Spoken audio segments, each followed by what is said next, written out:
I remain Honorable Emeka Chinedu, member I represent the good people of Ahia Zeziti, Mbise Federal Constituency. Mr. Speaker, I'm from Imo State.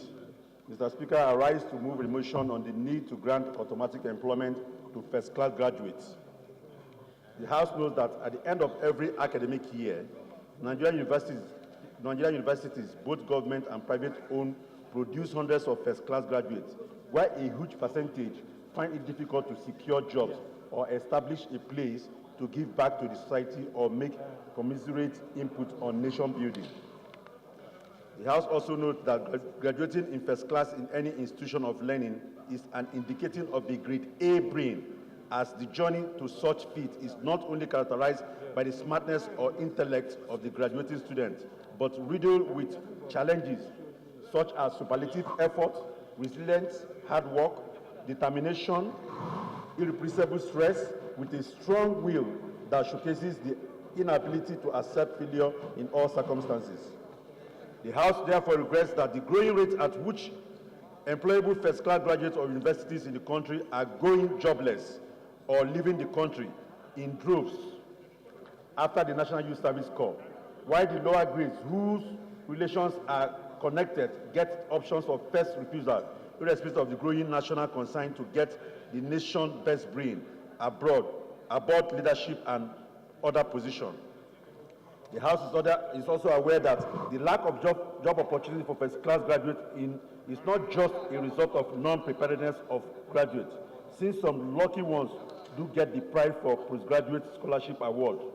skip master's degree to PhD, or get instant job opportunities, as some universities are magnanimous enough to award their first-class graduates with automatic employment to becoming assistant lecturers, student lecturers, and so on, in their specific field of learning. The House is therefore cognizant of the Presidential Scholarship Award, the Nigerian Federal Government First Class Scholarship Award, that are aimed at reducing the financial burdens on students by assisting the scholar in the payment of institutions' charges, fees, and personal maintenance in fields such as medical and surgery education, environmental sciences, intermediate skills, and agriculture.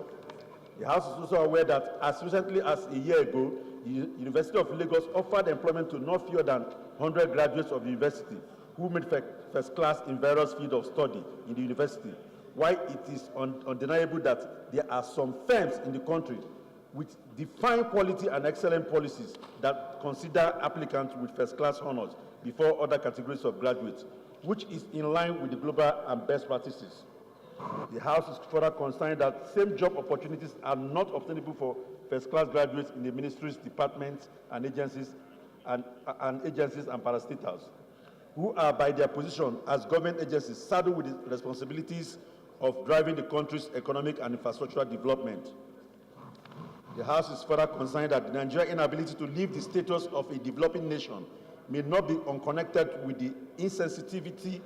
and lack of political will of the ruling class and policymakers to introduce a reward system in a way that the best brains will automatically occupy important positions according to their area of competence.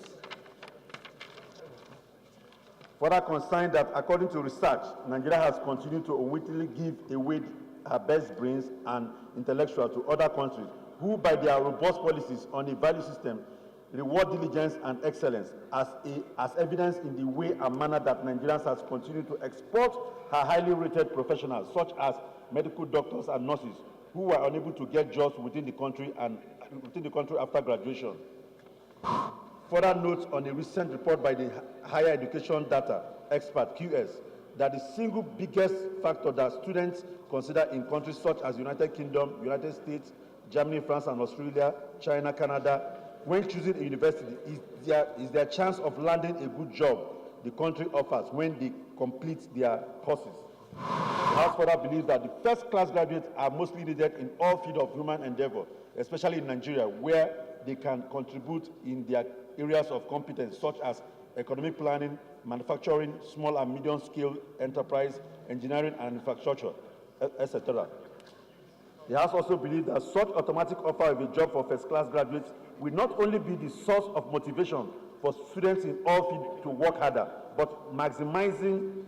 their potential in preparation for their different economic roles, future leadership position, and ultimately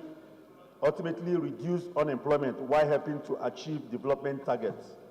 The House is therefore worried that, irrespective of her ability to produce first-class brain at the end of every academic year, Nigeria may not only continue to unwittingly export her best brain to more purposeful countries, but witness a high rate of unemployment and stagnate in her status of a developing nation if nothing is done urgently to establish a reward system for diligence and excellence. The House therefore resolved that 1. Urge the Federal Ministry of Education to liaise with the relevant government agencies to ensure employment of first-class graduates of Nigerian institutions. 2. Mandate the Committee on Tertiary Education and Services and Labour and Employment and Productivity to ensure compliance. I so move, Mr. Speaker.